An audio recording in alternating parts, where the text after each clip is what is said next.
Welcome to another week, another show of Hawkeyed with me, Dave O'Hara. Here we are again, right here, Carver Hawkeye Arena, the Big Ten Conference Room.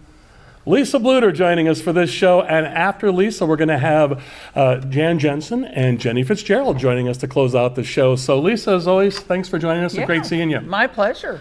Lisa, I was just telling you off the air as we record this on Wednesday afternoon, December 20th. A year ago today, you and I and Caitlin Clark and Monica Sonano and my production partner Michael Merrick and Bailey Turner, your SID, we were all in this room a year ago recording. Yeah. So my easy, basic first question to you today is, what's happened in your life the last year? What's changed? What's different? Yeah, things have changed quite a bit since that time. We've won a Big Ten tournament championship, obviously making it to the championship game and, being a historic event for our program that we've never made it there before. And, certainly we would have enjoyed winning. Who wouldn't? I feel like our team did a great job representing this university in our great state, and just really proud of the way they conducted themselves and handled themselves in that situation. But yeah, since we've been home, it's been a little bit of a whirlwind. Obviously, Caitlin was named Player of the Year nationally, and just was recently named Co-Sportswoman of the Year. That's all sports, all women across the country. That's amazing accomplishment. So a lot has changed, including sellouts and that sort of thing. Caitlin just seems to be wired differently than any other player I've ever seen or been around for a number of years. Your thoughts? Yeah, I do think she's wired differently. I mean, she's such a competitor. She loves the game. She's really good at it, and she knows she's really good at it. She loves to, show off her skill. And, the event at the crossover was really special. I had an inward goal of I was hoping that 50,000 people would show up. And, our administration came to us and they go, are you going to be disappointed if only 20 show up? And I said, no, I'm not going to be disappointed.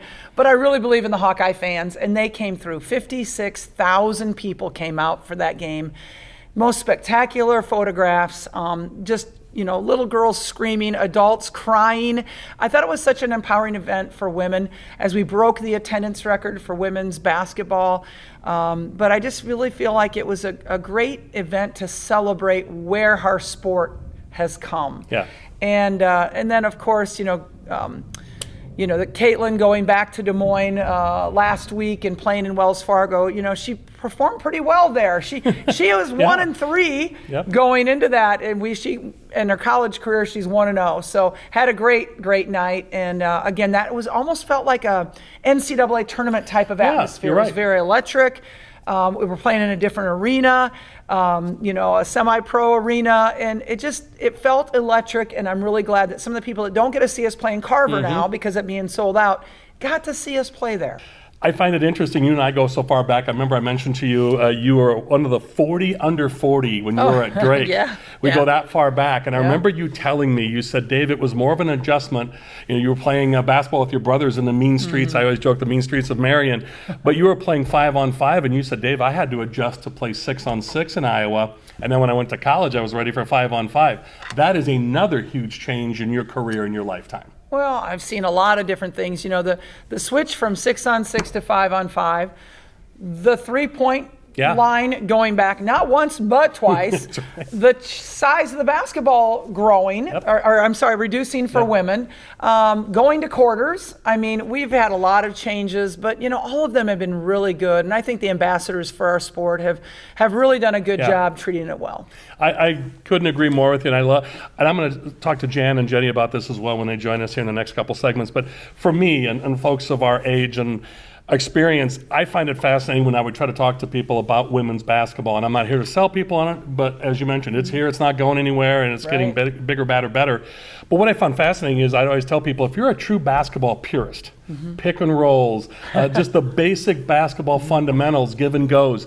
And I'm not saying three-point and dunks ruin men's basketball, but it's a different game, and that game is above the rim. Right. That's okay. Right. But I prefer, and again, I think a lot of people are liking this game, the game you're talking about, and that you've lived your whole life.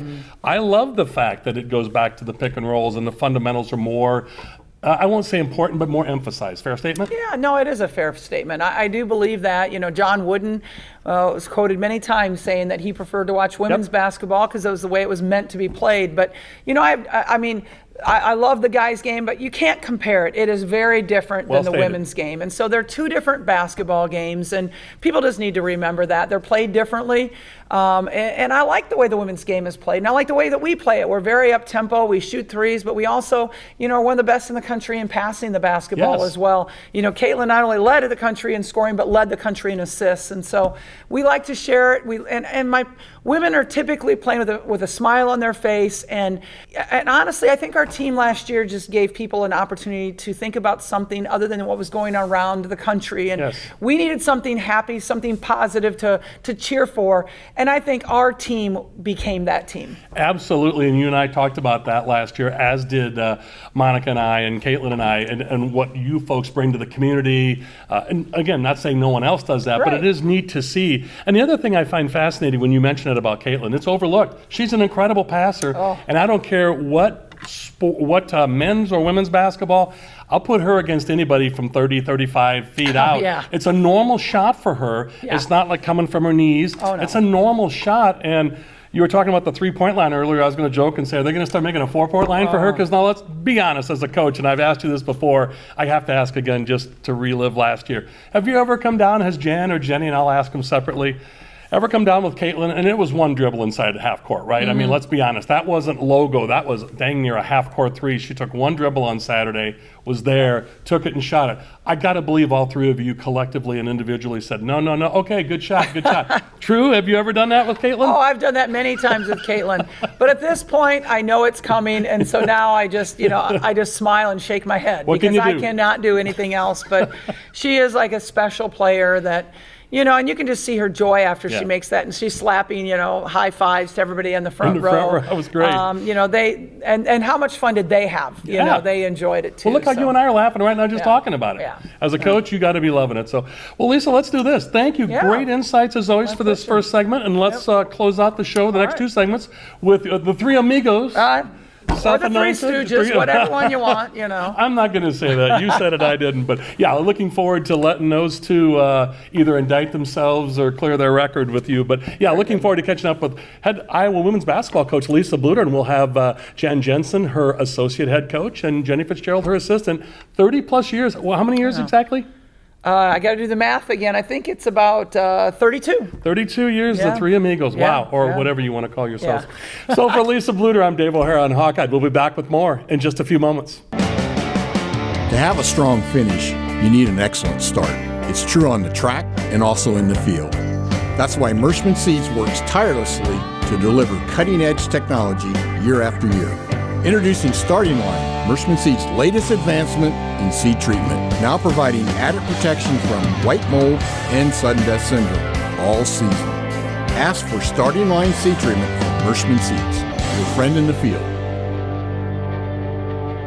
Welcome back to Hawkeyed with me, Dave O'Hara, Lisa Bluder, Jan Jensen, the Post Whisperer, and Jenni Fitzgerald. And I'm going to tell a little factoid that we talked about off the camera because Jenny's too humble to say it. Not only was she Miss Basketball in the state of Iowa from North Scott High School, she was also Miss Volleyball and Miss Softball. So kudos to you, rock star down there on the end. And with apologies. And I know you said there weren't that many schools, and I don't care if there are 110 or 1,000. Great job.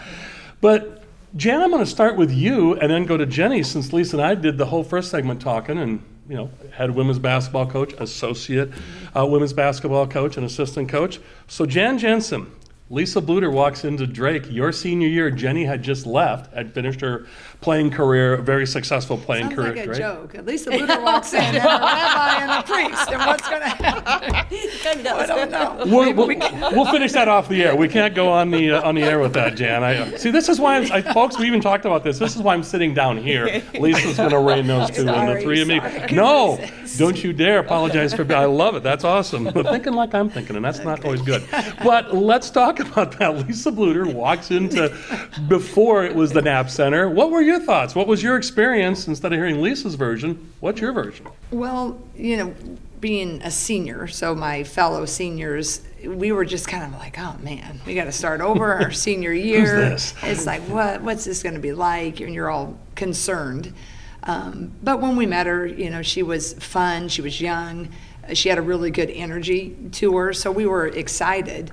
But the story I really like to share is there's two. So when we were playing one time, practicing, she was kind of intense and she didn't really enjoy how we'd started practice. And we were she had these station you said that incredibly diplomatically, yes. By the way. Kudos to you. And we were dying, honestly, and she was not happy, and she sent us all down back in the locker room and said to start over. Wow. And we had to start over with, we were exhausted. But she got our attention. This was not fun and games. Mm-hmm. We were intense. And I remember that was a breakthrough moment because we're like, oh, geez, she really expects us to be better. We can be better, and she's not going to expect anything less. Mm-hmm. And then the one thing, when we went to Hawaii during our senior year, we played in a big-time tournament, and we were playing the 4th-ranked team, and we got beat pretty badly. Well, in our past coaching, if you didn't perform really well, regardless of where you were at, it was pretty much video, mm-hmm. Watching, and just a lot of intensity and not a lot of sightseeing. So we got hammered. Lisa comes in the locker room, and we're all thinking we're never going to see Hawaii. This is going to be awful. Lisa comes in and she's like, "You didn't block out. We did not handle the press. I do not like our intensity. Da da da da." And then she said, "Okay, you got 15 minutes to shower. We're going to eat at Hard Rock. We're going to go to the beach. We're going to watch film tonight. You got it?" And she leaves, and we're like, "Oh my gosh, we love her! Oh my gosh!" And that's when I wish Jenny, who's a year older, mm-hmm. she could have experienced that, because those moments, even for me in my coaching career, it really helps shape. You can work hard, and you can also still enjoy, right. regardless of winning or losing. And I think that's, Lisa, Jenny, and I being together all these years, we've always held true to that. Mm-hmm. Especially if one of us wants to remain intense, someone else will be like, "Remember, it's a game. We can do this. If we relax a little bit today, they're going to perform better tomorrow." And I think that's what we've all held each other accountable. But Lisa really, that's how she started coaching. So Jenny, now it's you. You meet Lisa Bluder. What was your meeting with Lisa when you weren't playing there at Drake then, and you were gone, or you weren't playing anymore? What was your first experience meeting Lisa, or where, when, how? Well, I actually went on to grad school at Southern Illinois. I was a grad assistant there, and so we were still playing mm-hmm. Drake. Mm-hmm. And so it was a gateway conference back then, right? Was. I think, yeah, it sure was. And so that was our first experience. We thought that Drake would be down a little bit, and weren't be as tough as you thought they would be. Mm-hmm. And when we went to Drake and played, they pretty much kicked us the first, and we were pretty good at Southern at the time, and kicked us in that first half. And I mean, our head coach there, Coach Scott, was pretty livid, and a little livid at me that I didn't maybe explain things better to her about Drake. But anyway. It was your Scott, what happened? Right. Yeah. But I think it was, that first instance was seeing how quickly Lisa turned it around and how much fun the team was having, and I was very happy for them that they had that experience.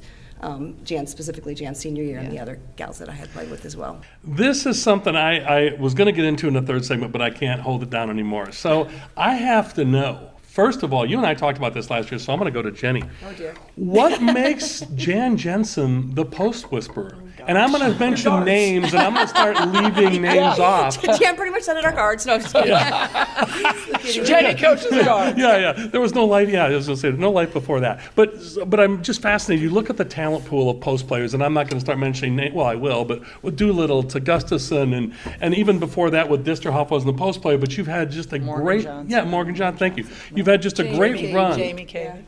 So I'll let you go. Yeah, you go ahead. So what makes Jan and her post players so special? Well, I mean, she's a great basketball coach. I mean, but take that out of it. But I think the thing that probably makes her stand, alone compared to some of the others is how she gets the girls to think about themselves and how they feel about themselves as a player. And she gets them to believe in themselves, and they're very confident, and they just know that she has the utmost, and her teammates have the utmost faith in them because of how I think she makes them feel mentally, and I don't think everyone has that gift, and then she does, and she just makes them they believe in themselves like none other. I mean, it's pretty amazing. I mean, she's a great coach. She knows the X and O and how to post up, where to post up, where to ask for the ball, and all those type of things.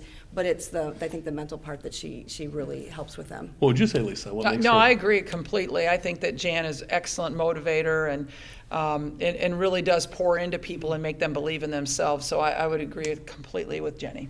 I would like to say. I was going to say, what do you have to say? That's exactly where I'm going with this. What do you have to say about You yourself? want to say something? It's so rare. Shall I be concise? I think that is true. I think Lisa pours in, Jenni, and I think it is true. I also think, honestly, I'm not just saying this to be, oh, you're humble or whatever. I get way too much credit for that because those women work really hard.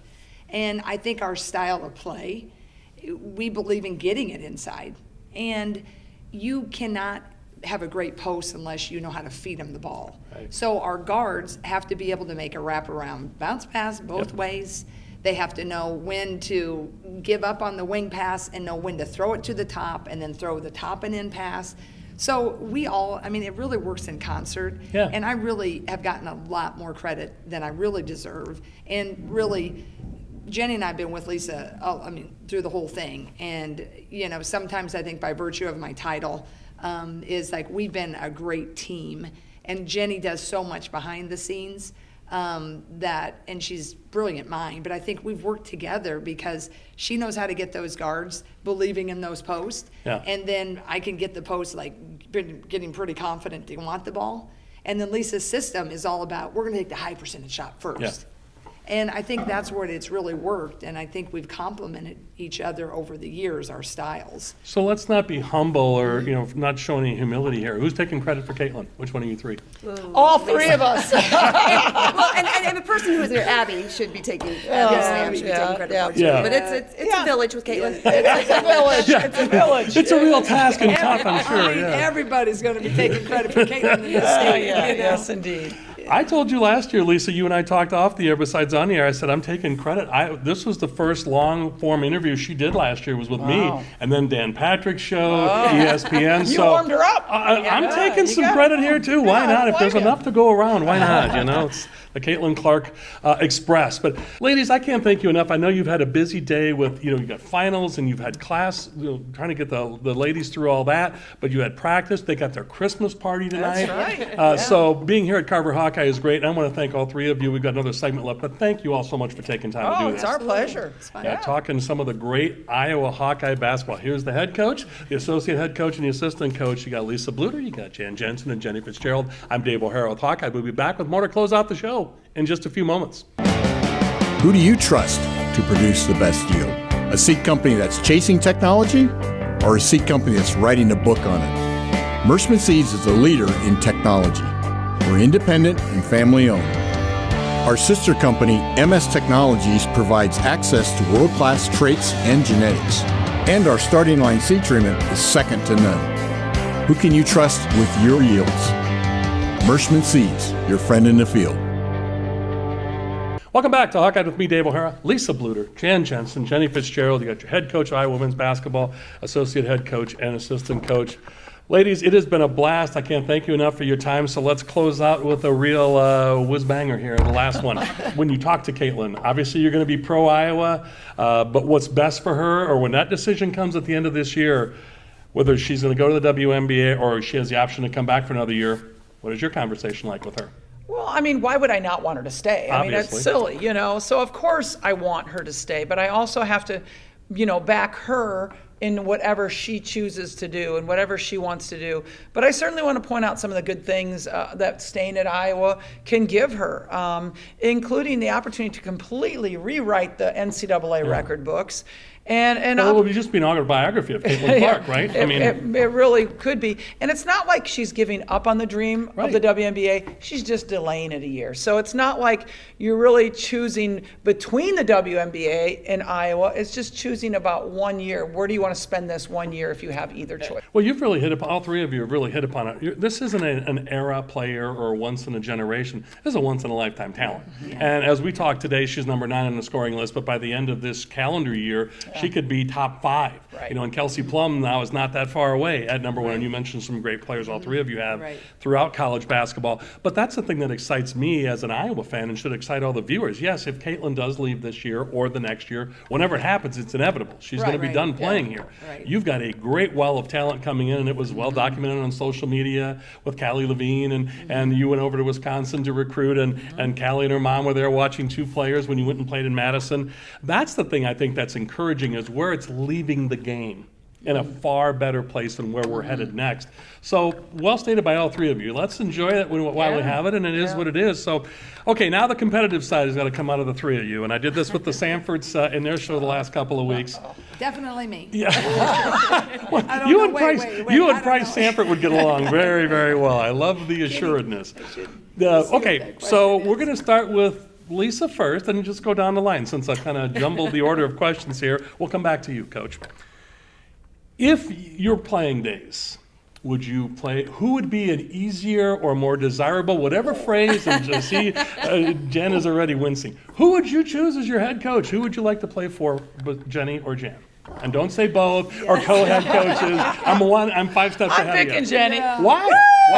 Why? Well, because Jenny does the majority of our scouting for us, and she's they both sit by me on the bench, but Jenny is really, and not that Jan's not, but Jenny really watches the most basketball of anybody on our staff. All right. Absolutely. Victory. I love the cheer. We're going to go right down the line. You got to give her a few. It was like, who do you want to play to take the shot? I love it. That's true. That's true. Here's the competitive side I love. Here's the competitive strategies. Forget that. We're talking about playing. Here's the competitive side I love. So, Jan, you don't get a chance to think about this. Right to it now. Who would you rather play for, Lisa? Oh, you played for Lisa. Oh, yeah, that's Lisa. Okay. No. But it's the why that's going to be important. Who would you rather play for, or what about them? Why would you rather play for which one of these 2? Oh, golly. Well, this is a known commodity. I love the nation of scoring. Yeah, hello. Yeah. I like to shoot the ball. I would get to play for Lisa as well. No offense, but I think I could have handled that as well. Come on. I mean, anyway. So, would you have a choice on who and why? Oh, man, that's a hard one, because you got the best friend that you've played with, from all the years. But then I know what she is able to do. I think I'd be a player coach, and I coach myself. That is such a unique and wonderful answer. That's a cop-out, but I'm going to let you, nobody else but you gets to slide on that, Jan Jensen. There, enough said. Jenny, which one of these 2 would you rather play? Player coach.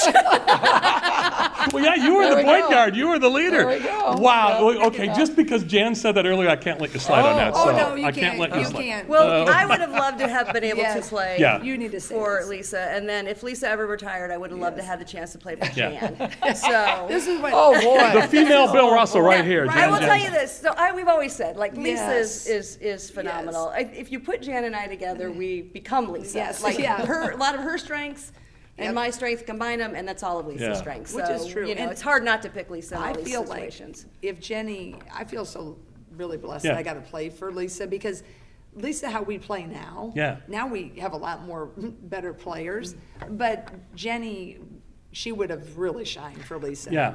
Now, she may not have had logo range, but I still never have.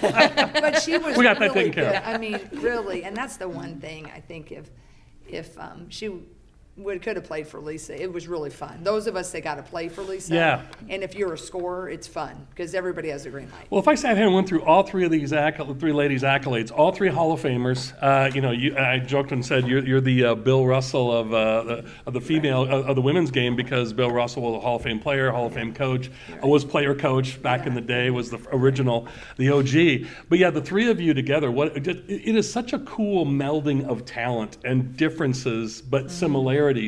All 3 Hall of Famers, all 3 decorated, again, and I didn't even get a chance to, we talked about Jenny's career, but yeah, like Lisa said, you led the nation in scoring. I mean, your decorated high school career in a small little southwestern Iowa high school. Then you go to Drake and just, boom, go overseas before there was a WNBA or before women's pro ball in the USA. I often wonder, don't you, is what Jan may have accomplished in women's professional basketball in the States. Think of the NIL deals we would have had, Jenny. Oh, man. Bitter much? No, I'm kidding. Hey, I don't blame you. Well, I think I've taken this as far as I possibly can, but it kept you 3 from, going at each other's throats here. Competitive but friendly, and we're all laughing. That's how I wanted to leave it. But good. head women's basketball coach here at Iowa, Lisa Bluder, her associate head coach, Jensen, and her assistant coach, Jenni Fitzgerald. Ladies, all three of you, thank you so much, and I'm going to reach you're welcome. Yeah, thank you. And I'm going to reach across all you. I apologize. Thank you both, all three of you, so much. Lisa first, and then the three of us, the three ladies joining me. What a team. What a future. We're all very happy with where we're going. Do we have an end point in mind, the three of us, or are you just going to go as long as you can? As long as we're having fun. As long as they'll keep us. As long as they'll keep us. We just keep showing up to work and they keep letting us in. Haven't changed the locks to the passcodes. We're all good. I expected nothing else from you three. Thank you so much. So for the aforementioned ladies, I'm Dave O'Hara with Hawkeyed. Thanks again to my production partner, Michael Merrick, and to Bailey Turner, the SID here for Iowa Women's Basketball. That's all from us. Thanks to all of you.